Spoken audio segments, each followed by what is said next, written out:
बच्चों surface tension में हमने कैपिलरी राइज तक डिस्कस किया।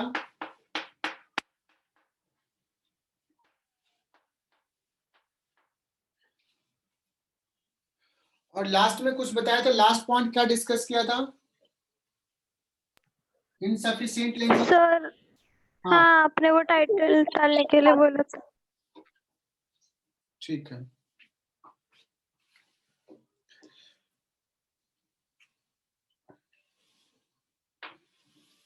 सो अगर एक कैपिलरी को डिप किया है किसी लिक्विड में जिसका सरफेस टेंशन S है, तो liquid rise in this,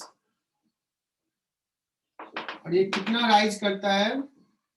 H, इसका फॉर्मूला आता है H equal to 2s cos theta upon r rho g। r is the radius।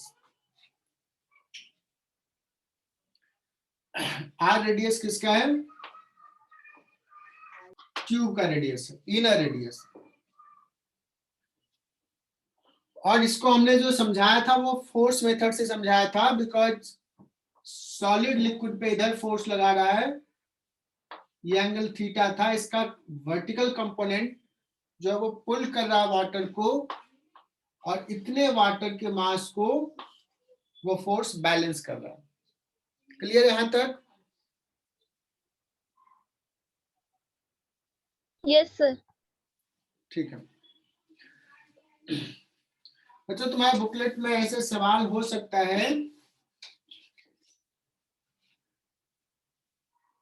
कि अगर रेडियस r रखा है तो हाइट h राइज किया है।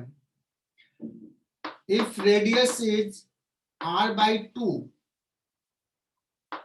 देन हाइट राइज कितना होगा? h dash.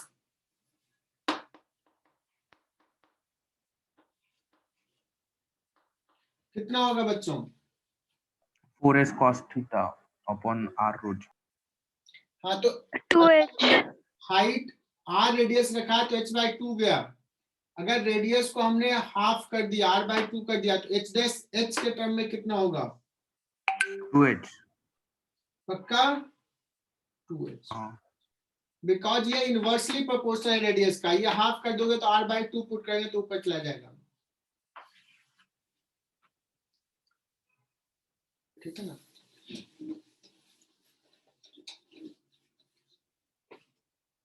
और रेडियस डबल कर देंगे तो हाइट हाफ हो जाएगा।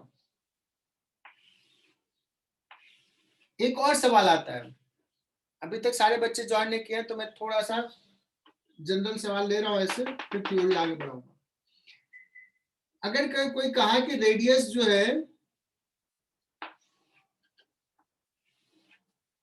रेडियस r है, और इसमें ना जो राइज किया है उसमें m मास राइज किया है, m मास लिक्विड का कैपिलरी में राइज किया है।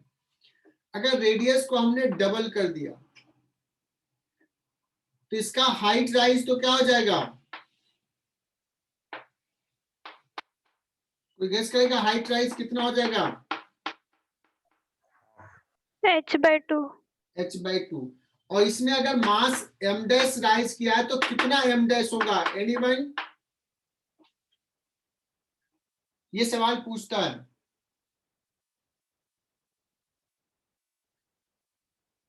एम।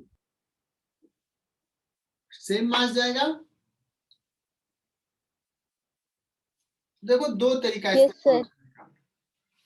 अगर इसमें मुझे कितना मास राइज किया है तो m मैं लिखूंगा पाई, 2m। इसका cross section area pi r square into height h, ये हो गया वॉल्यूम इंटू रो। दूसरे केस में मैं लिखूंगा बच्चों m dash is equal to pi, what is cross section area? 2r का स्क्वायर, लेकिन हाइट h के जगह पे h बाई 2 इंटू रो। तो यहाँ बच्चों 4 है, यहाँ 2 है, तो ये 2 आ जाएगा। तो यहाँ चेक करो, ये 2m हो जाएगा। Is it correct?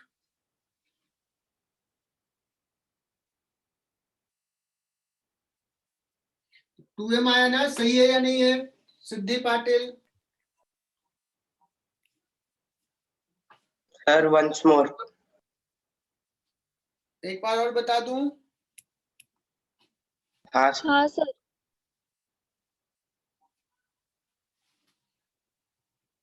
First case में मास राइज, तो इसका वॉल्यूम लिखना है, इसका वॉल्यूम। तो base area, cross section area into height into density, ये हो गया वॉल्यूम।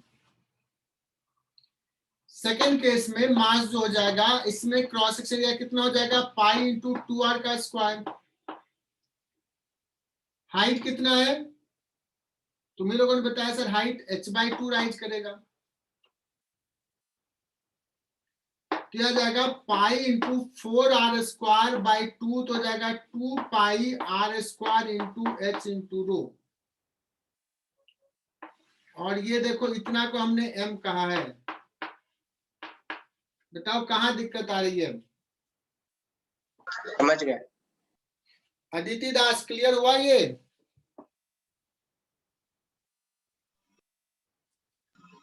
Yes sir. ठीक है। क्यों आवाज एकदम बुझा बुझा है, क्या हो गया, तबीयत सही है अदिति?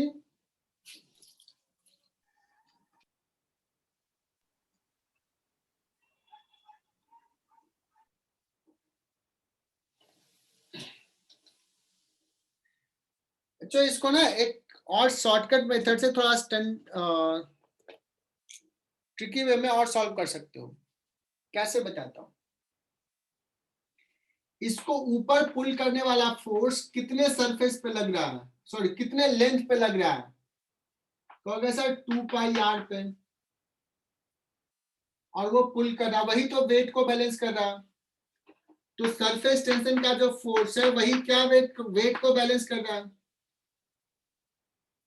इस केस में सरफेस टेंशन का फोर्स जो है इसके कंपैरिजन में कितना हो जाएगा? इसका रेडियस डबल हो गया तो लेंथ बच्चों डबल हो जाएगा, तो इसके कंपैरिजन में डबल लेंथ पे लग रहा है फोर्स। फोर्स डबल हो गया इसलिए मास भी क्या हो जाएगा, डबल हो जाएगा। क्लियर ये? चलो तो मैं आगे बढ़ रहा हूं, और लास्ट लेक्चर में कहा था बच्चों मैं पढ़ाने वाला हूं अभी capillary rise in case of insufficient length. तो हेडिंग डाल दो,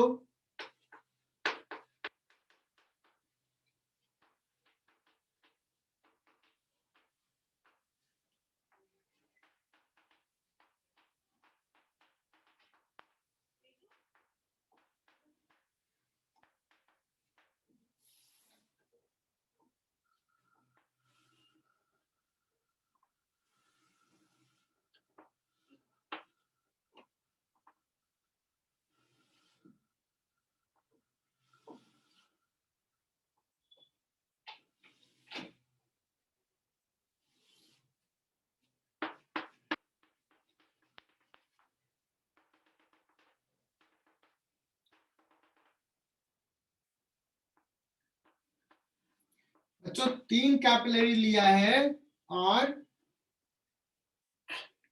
आइडेंटिकल साइज का है, सबका रेडियस r है।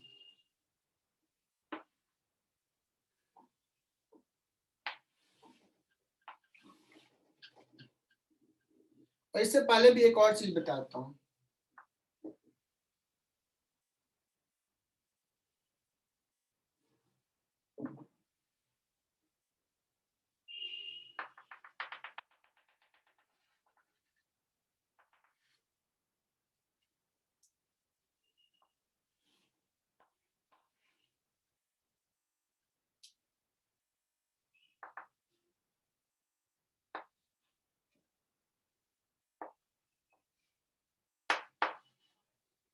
बच्चों ये पता नहीं छोटा लिखा है, दिख रहा है कि नहीं, को मिटा देता हूं मैं,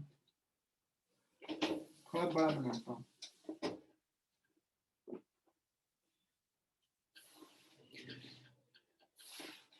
ये साइड में बना लेना, ये चीज जो समझा रहा हूं मैं।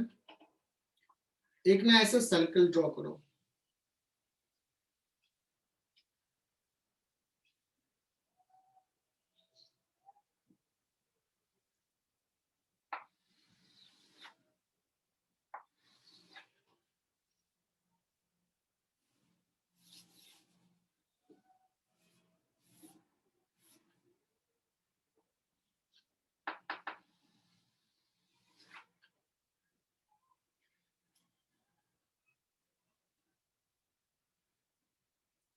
बच्चों ये तुम्हारा ये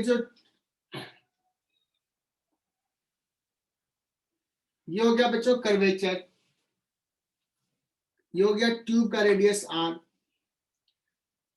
और ये हो गया एंगल थीटा, टेंजेंट ड्रॉ कर लिया। इतना अच्छा नहीं बना फिर से। बच्चों मैं कोशिश कर रहा हूं, ये ऐसे वाटर राइज किया तो ये जो शेप यहाँ पे होता है this is called meniscus.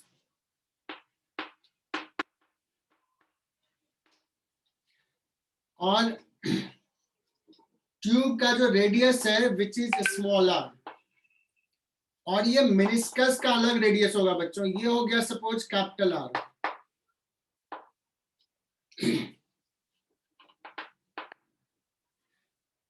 And ये अगर एंगल थीटा है तो ये एंगल 90 माइनस थीटा, और ये एंगल फिर से हो जाता है, ये एंगल हो जाता है थीटा। दिख रहा है क्या? ये बहुत छोटा है।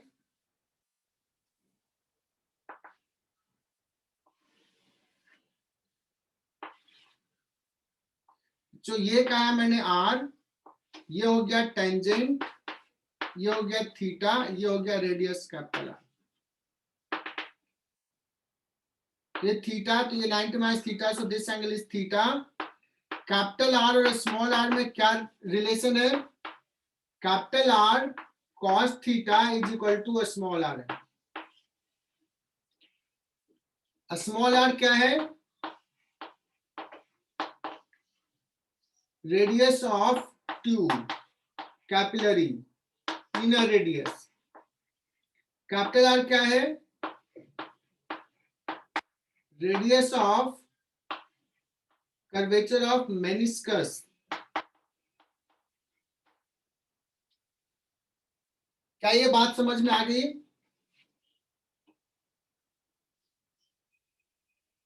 हाँ सर। ठीक है। अब देखो ये सफिशिएंट लेंथ है ट्यूब, और इसमें वाटर राइज किया। सारे बच्चे अब ध्यान से सुनना। सपोज ये यहां तक वाटर राइज किया, यहां तक, और ये एंगल थीटा नॉट है, और ये जो राइज किया है suppose H naught height rise किया, एच नॉट।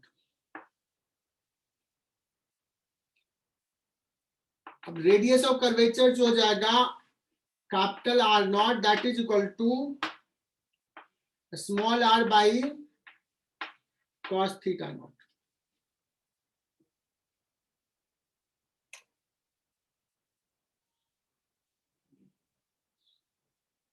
अब यहां तक राइज किया, बट इस सवाल में क्या किया है हमने? हाइट को कम ही रखा है।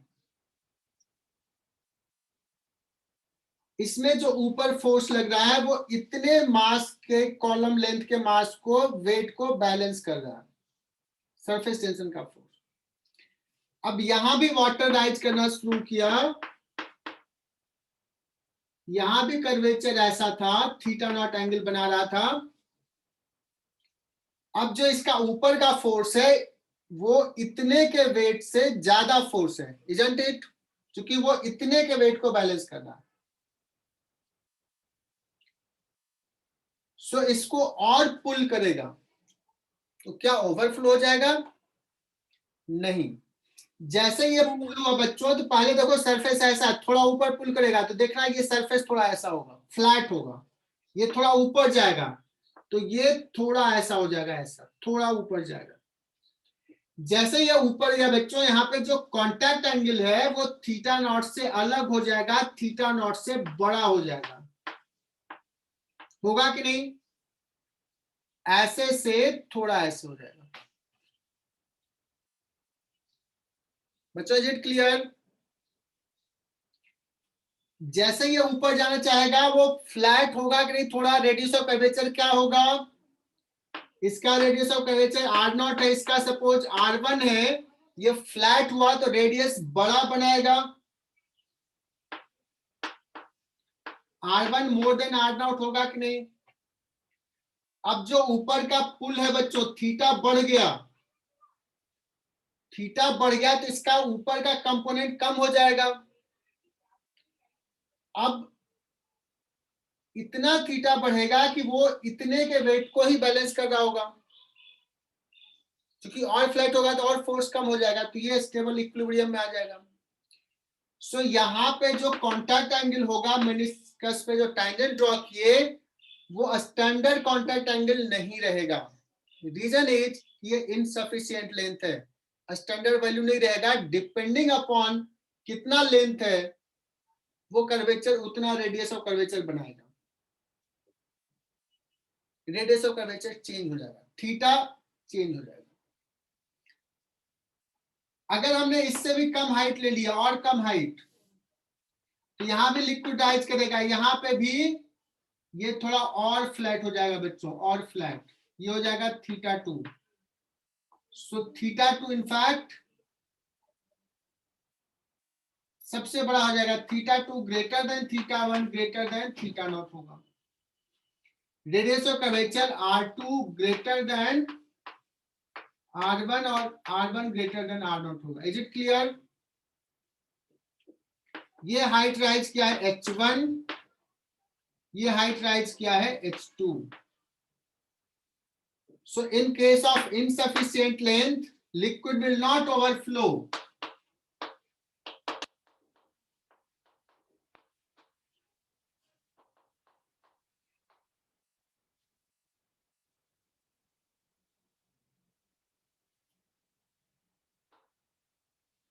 Contact angle will not be the standard contact angle.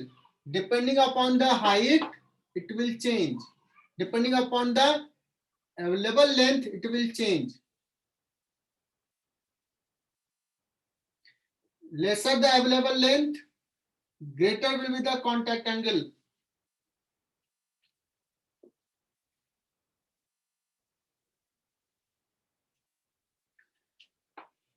Formula जो होता है हाइट राइज का होता है 2s cos theta by r rho g। h is equal to होता है 2s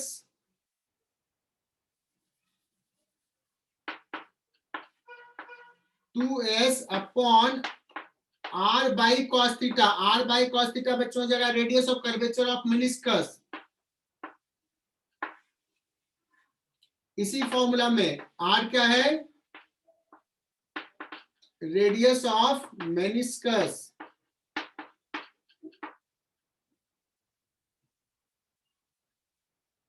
h इंटू r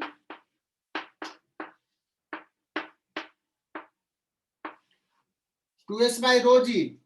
इसके लिए ये वाला टर्म तो सब कांस्टेंट है, बट मतलब h इंटू आर जो होगा वो कांस्टेंट होगा। तो इससे क्या रिजल्ट निकल गया बच्चों, यहां से देखना, सबके लिए h into R constant, h0 into r0 इसका रेडियस का curvature is equal to h1 into r1 is equal to h2 into r2।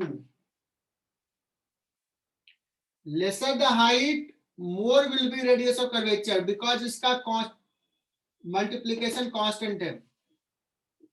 बच्चों ये बड़ा इंपॉर्टेंट रिजल्ट हमने प्रूव कर दिया है, इसको स्टार मार्क कर देना, ये डायग्राम ड्रॉ कर लेना, इसमें बहुत इंफॉर्मेशन दिया है।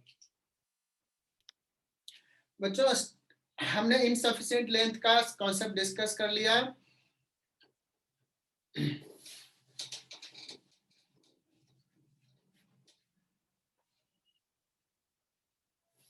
एक सवाल आता है जो थोड़ा टफ है बच्चों, बट मैं समझा देता हूं, और रेजिडेंस के बुकलेट में हो सकता है वो हो। बच्चों एक सवाल ले रहा हूं, अगर सपोज ये कैपिलरी है और इसमें हाइट राइज किया सपोज h, वाटर है ये,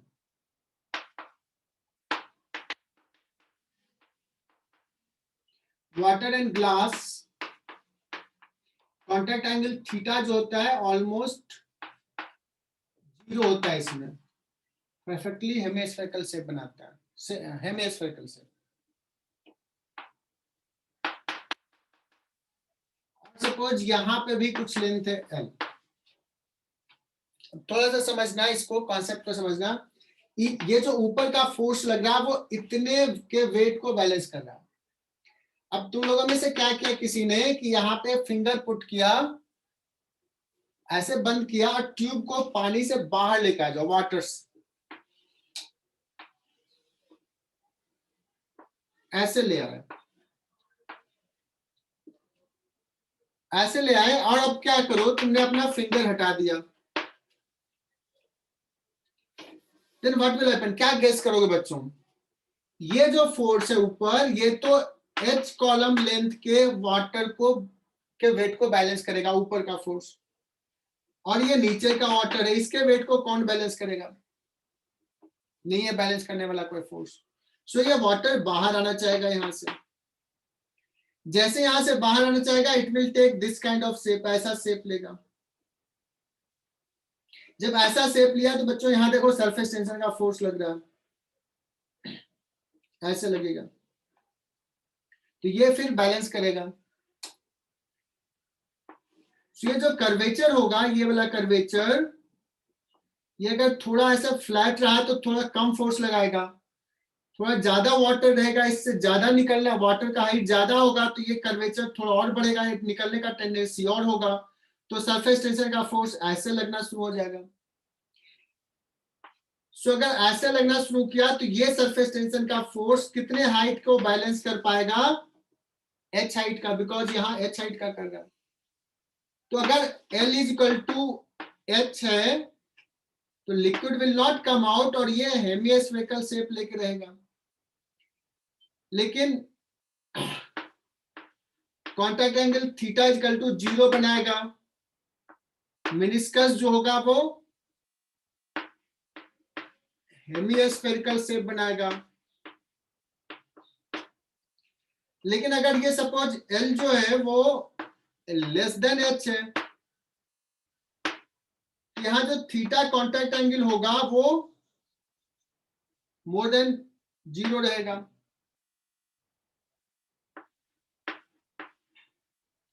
और ये शेप जो बनेगा वो सब हेमिस्फेरिकल, हेमिस्फेरिकल से थोड़ा छोटा।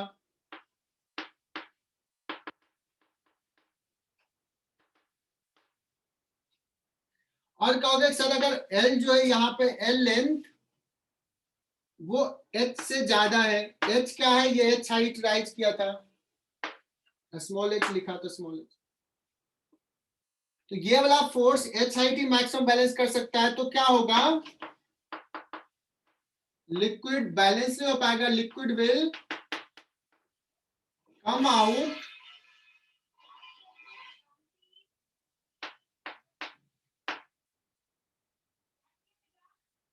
and final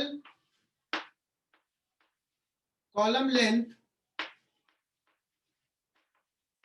becomes h plus h that is equal to 2h। h कौन सा, ये h, और ये L जो था बड़ा था तो कुछ वाटर निकल जाएगा, h बचा रहेगा तो ऐसा शेप बनाएगा। क्या ये बात समझ में आई? ये थोड़ा टफ है बच्चे, ये स्टैंडर्ड वैल्यू है, मतलब नहीं समझा सर, फिर से बताओ। Sir repeat telecast. Repeat telecast. पहले से बताओ सर। बच्चों मैं इसको फिर से बता रहा हूं। ट्यूब लिया है जिसमें H हाइट ऊपर है, वाटर H हाइट तक राइज किया है और नीचे भी कुछ लेंथ था L।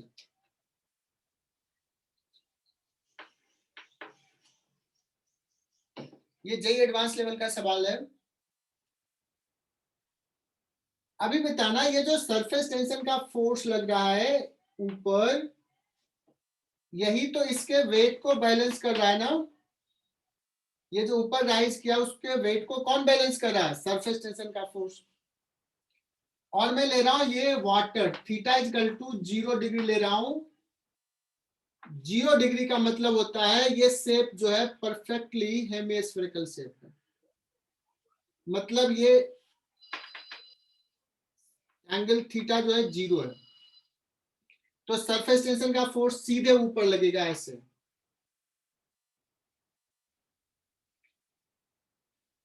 तो ये सरफेस टेंशन का फोर्स इतने वेट को बैलेंस कर रहा है, मतलब इतने कॉलम लेंथ के वाटर को बैलेंस करेगा।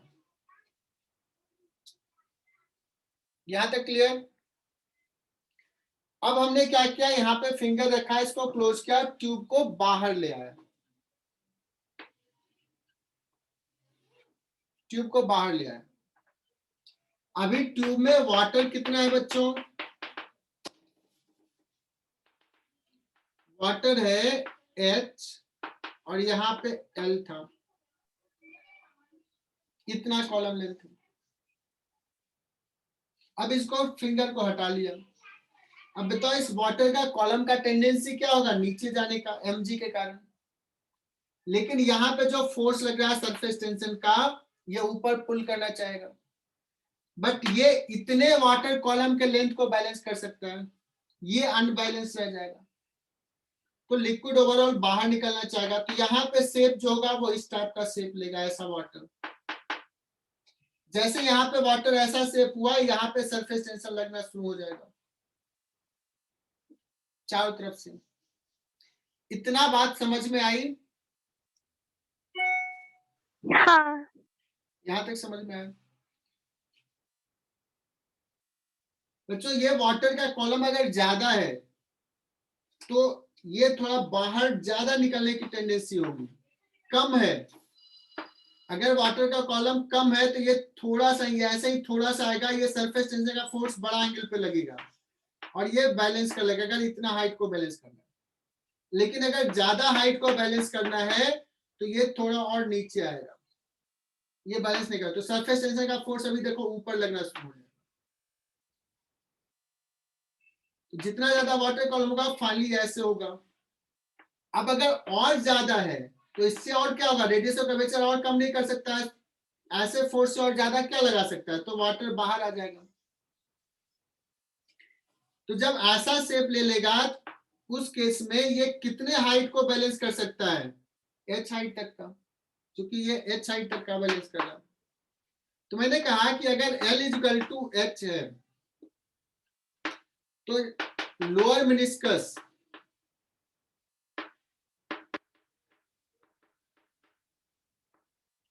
will be hemispherical, that is theta is equal to 0 degree रहेगा। अपर हेमिस्फेरिकल तो अपर मेनिस्कस हेमिस्फेरिकल ही रहेगा और liquid will not come out.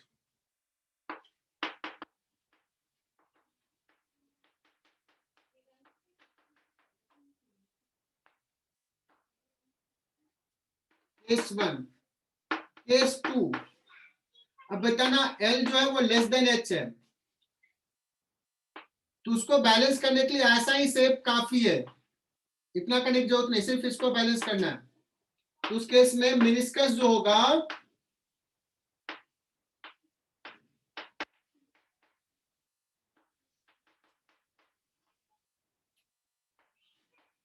सब हेमिस्फेरिकल, सब का मतलब हेमिस्फेयर से भी छोटा, theta will be more than 0। और केस 3, L अगर ग्रेटर देन H होगा। अब तुम ही लोगों से बताओ क्या होगा Athar Pareek?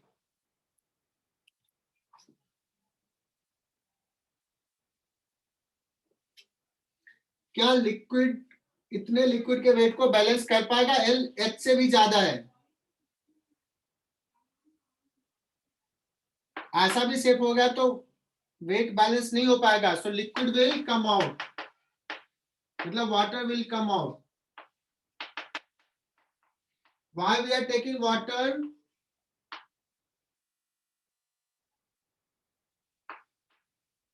Because contact angle 0 है, परफेक्ट हेमिस्फीयर बनाएगा और लिक्विड बाहर आएगा और फाइनली फाइनल कॉलम लेंथ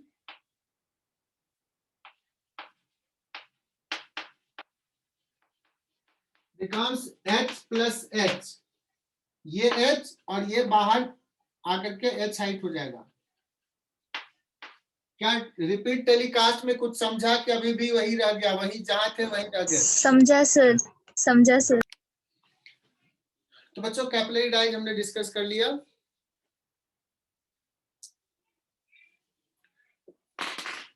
कुछ फैक्ट्स बता देते हैं।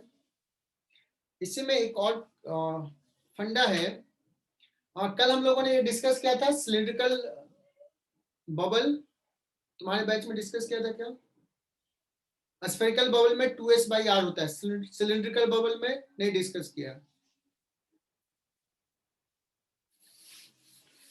चलो ऐसे डिस्कस, पहले ये मैं डिस्कस कर लेता हूँ।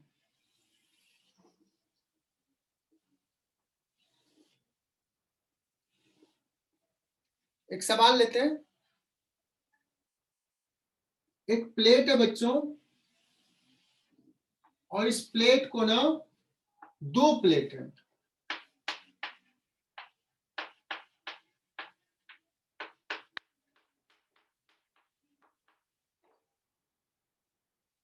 Two parallel plates separated by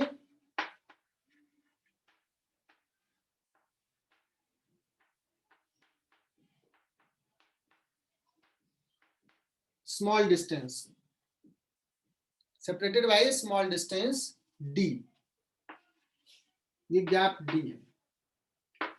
dipped in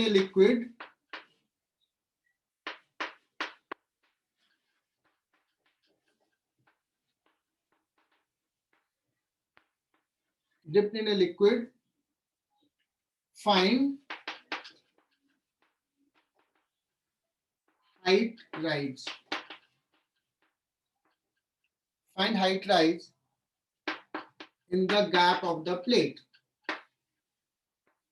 बहुत फेमस सवाल।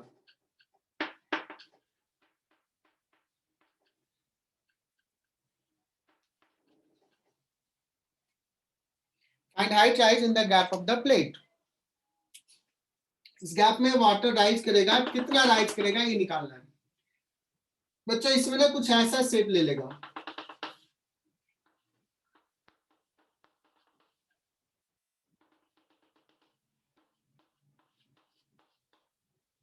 so we need to find this height h।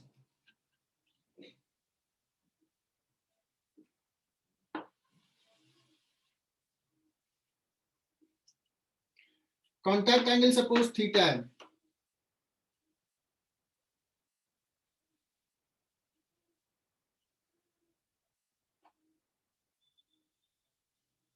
मैं क्या करता हूं, ये लेंथ ना बहुत बड़ा है, मैं एक जनरल लेंथ बीच का कोई भी लेंथ ले लेता हूं l, और इस लेंथ को कंसीडर करते हैं। इसमें जो हाइट राइज करेगा, इसका जो मिनिस्कस का शेप देखोगे, मिनिस्कस का शेप ट्यूब में बच्चों होता था, स्फेरिकल शेप लेता था, कर्वेचर। इसमें बता सकते हो ये सिलिंड्रिकल शेप लेगा, क्या विजुलाइज हो रहा है ऐसा? इस टाइप का शेप रहेगा। गैप में ये दो प्लेट डाला और उसके बीच में जो लिक्विड राइज किया है वो इस शेप का होगा। मैंने कोशिश किया ड्रॉ करने का। ऋषा बताना ये समझ में आ रहा है क्या? इस टाइप का ऐसे जाएगा, एक हॉलो सिलेंडर को कट करो तो वैसा होगा। और इसमें क्यों राइज किया? बिकॉज इधर फोर्स लगेगा सरफेस टेंशन का। अगर हम एल लेंथ की बात करें तो इस पे फोर्स जो लगेगा एंगल पे वो लगेगा एल इंटू एस, लेकिन उसका वर्टिकल कंपोनेंट कॉस थीटा, यहां से भी L into S cos theta. तो ऊपर का फोर्स हो जाएगा बच्चों 2s एल कॉस थीटा, ये हो गया फोर्स। और ये इतने लेंथ के वेट को बैलेंस करेगा।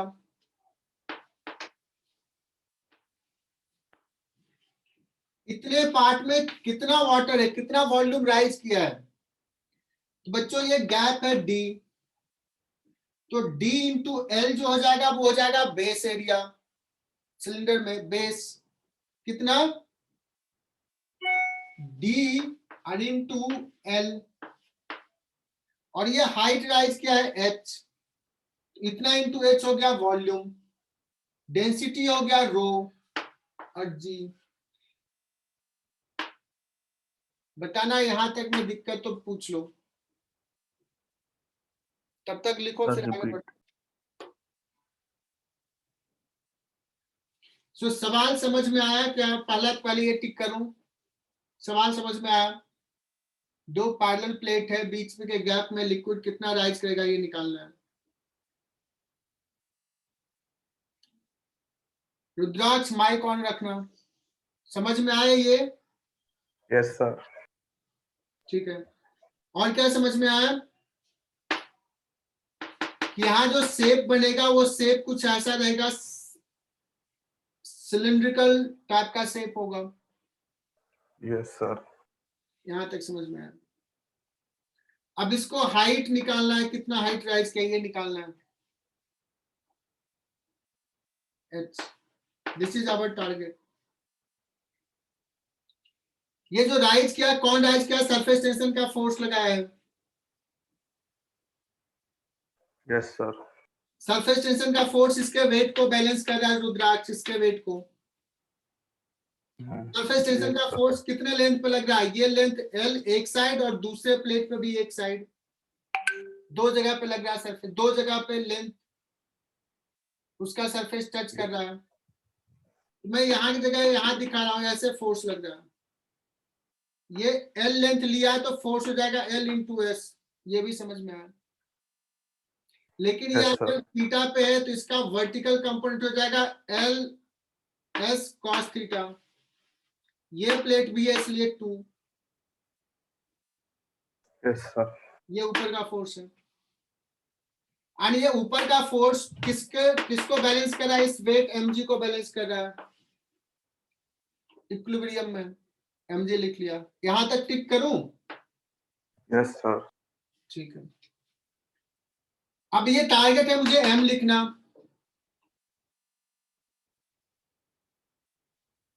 इतने में कितना वाटर है, क्या करना है? इसका वॉल्यूम लिखना है बच्चों। तुम लोग अपना स्टैंडर्ड बढ़ा ही नहीं रहे हो, 10th वाला लेवल पे ही हो। इसका वॉल्यूम लिखना है, ऐसा है। तो ये cross section area into height. Cross section area कितना है? ये गैप है d, लेंथ कितना है l, और हाइट कितना की rise h। This is volume, rho density g mg। Sharanya बताना किस पॉइंट पे नहीं समझ में आया था, मुझे ये बता दो पहले।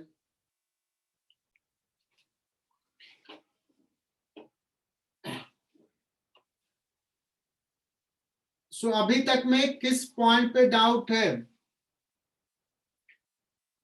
रुद्राक्ष स्वामी, शाही नहीं, क्लियर है, क्लियर है sir.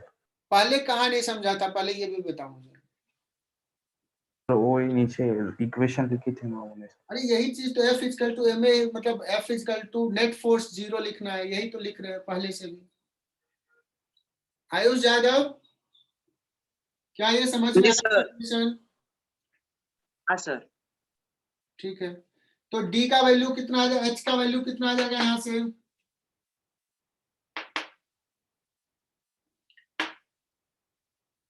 To S, L cancel हो जाएगा बच्चों, L कैंसिल हो रहा है। 2s cos theta by d rho g।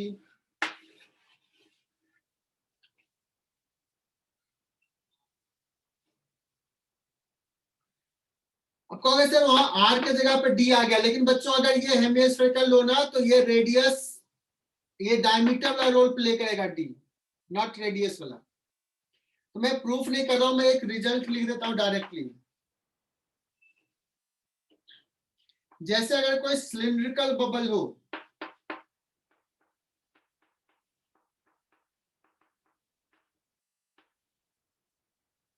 Cylindrical double drop, तो इसके अंदर का प्रेशर P, बाहर का प्रेशर P नॉट, तो P माइनस P नॉट जो होगा वो S अपॉन R होगा। स्फेरिकल में होता है 2s बाई आर, यहाँ पे s बाई आर, ये याद कर लेना।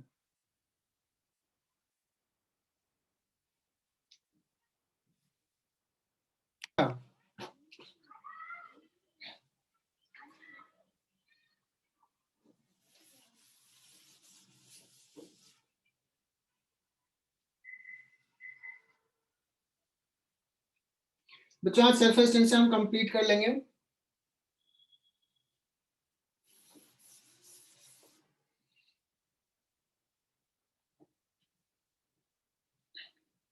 नेक्स्ट क्या बचा हुआ? MA batch. और क्या पढ़ाना था? आरबीडी बाकी है सर। अरे आरबी नहीं, सरफेस टेंशन में बताओ बच्चों। नेक्स्ट थोड़ा सा कुछ फैक्ट वाला चीज पढ़ लेते हैं। सरफेस टेंशन किस किस फैक्टर पे डिपेंड करता है?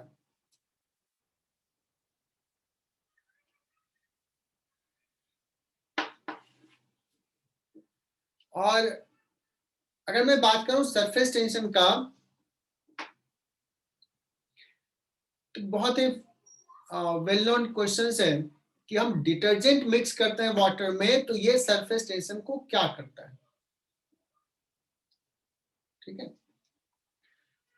और इससे पहले एक सवाल भी मैं ले लेता हूं, ये इरोडोव का सवाल है हालांकि, बट समझाने में थोड़ा हेल्प करेगा मुझे।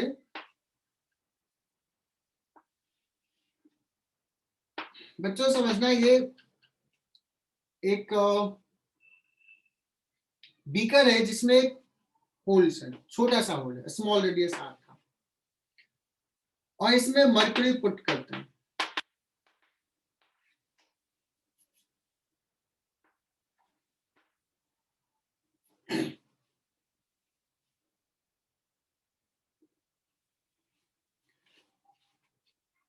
ठीक है।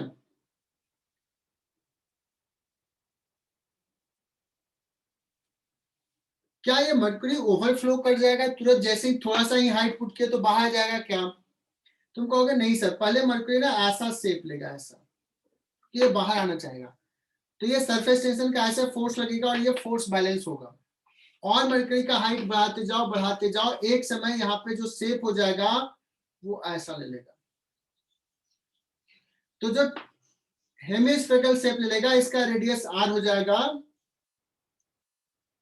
किसका? ये हेमिस्फेरिकल का। इस समय सरफेस टेंशन ऊपर लग रहा होगा।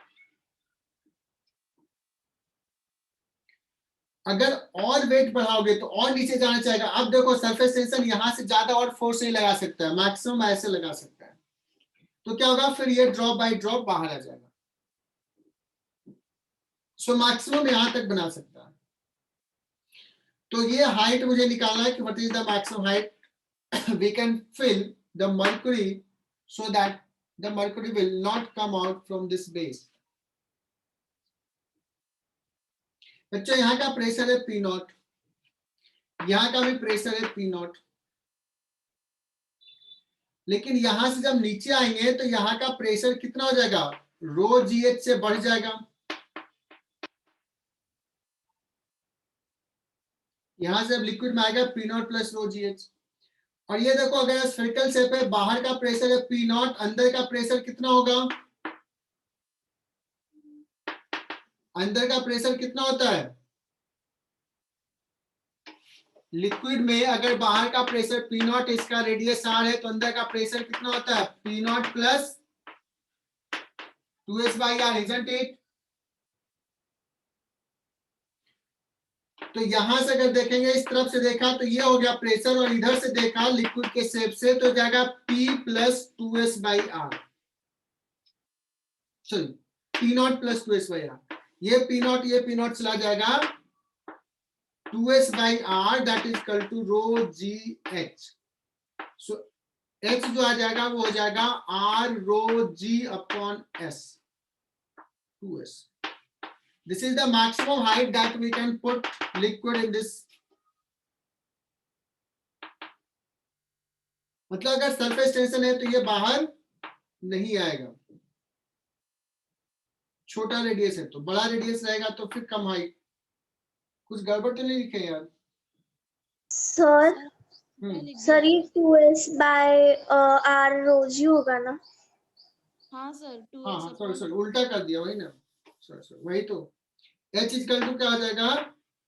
2S by R rho G, because R small होगा तो हाइट ज्यादा होगा, ठीक है ना, वो गलती जल्दीबाजी में गलती लिख दी। 2S by R rho G, small r greater the height हम पुट कर सकते हैं, ठीक है। तो तुम समझो कि अगर हम वाटर लेते हैं ना, और वाटर में यहाँ पे बहुत स्मॉल होल अगर है, बहुत छोटे रेडियस का, तो water will not come out because of the surface tension. ठीक है।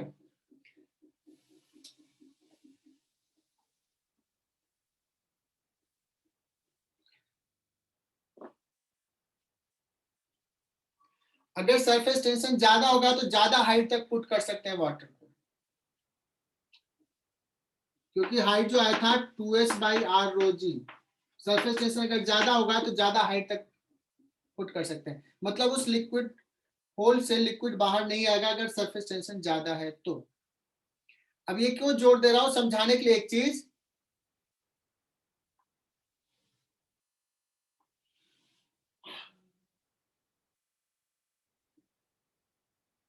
बच्चों अगर हम कपड़े धोते हैं, कपड़े साफ करते हैं, तो उसमें जो डस्ट पार्टिकल्स है, जो गंदगी है, वो कपड़ों के जो रेशे उसके बीच में फंसे रहते हैं, फाइबर्स में, और पानी उसमें जाता है और उसको वेट करता है, उसके अंदर से निकाल लेता है।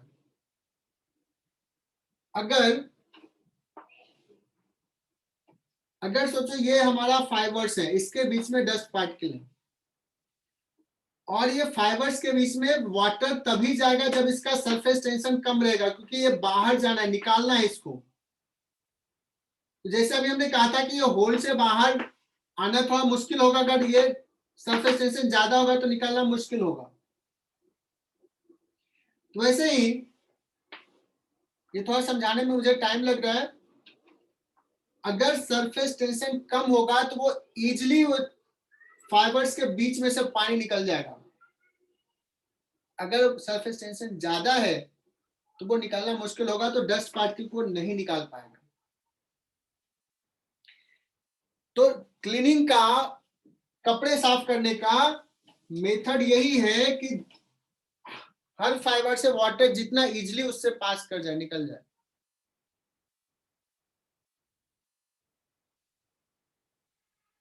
अब सुनना, डिटर्जेंट मिलाने से क्या होता है, जो फैक्ट जो तुम्हें याद रखने वाला, समझने वाला बात तो छोड़ ही दो।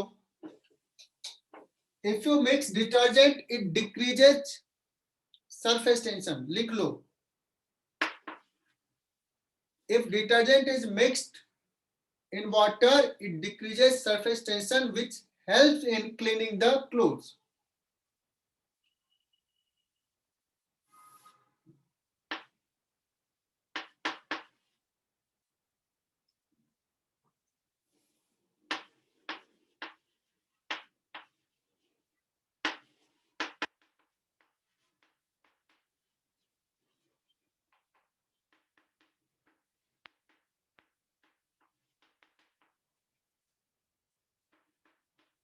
ये याद कर लेना बच्चों fact.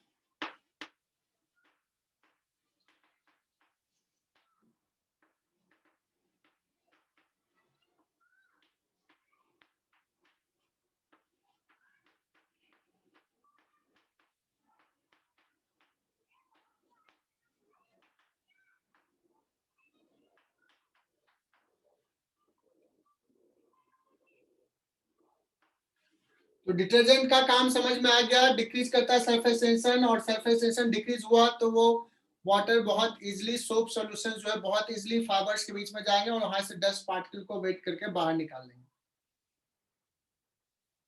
Upon increasing temperature,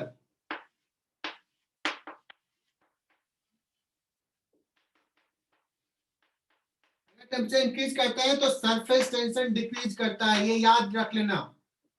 surface tension, सारे बच्चे याद कर लें, सरफेस टेंशन क्या होता है बच्चों, डिक्रीज होता है। और जब सरफेस टेंशन डिक्रीज होगा तो क्लीनिंग आसान होगा या टफ होगा? आसान। तो अपने दादी से पूछना कि दादी, पुराने जमाने में कपड़े धोने के लिए डिटर्जेंट बहुत अवेलेबल नहीं होता था, खासकर गांव वाले लोग के पास तो होता नहीं था। तो पूछना कि वो उनकी दादी जो, तुम्हारी दादी जो होंगी या दादी की दादी, कैसे कपड़े साफ करती थी। वो पानी को गर्म करती थी, उसमें कपड़े डालते थे और फिर साफ करते थे और वो इजिली साफ हो जाता। रीजन क्या था? उनको नहीं पता था सरफेस टेंशन, ये सब तो आइडिया ही नहीं था। सरफेस टेंशन कम हो जाता है, इसलिए आसान हो जाता है। समझ में आई बात है? सब क्लियर? आज का होमवर्क रहा HCV solved example question number 11, 12, 13। ठीक है, एंड देन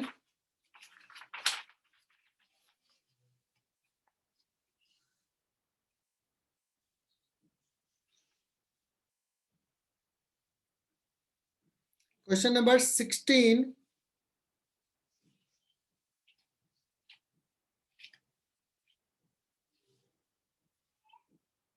to 29।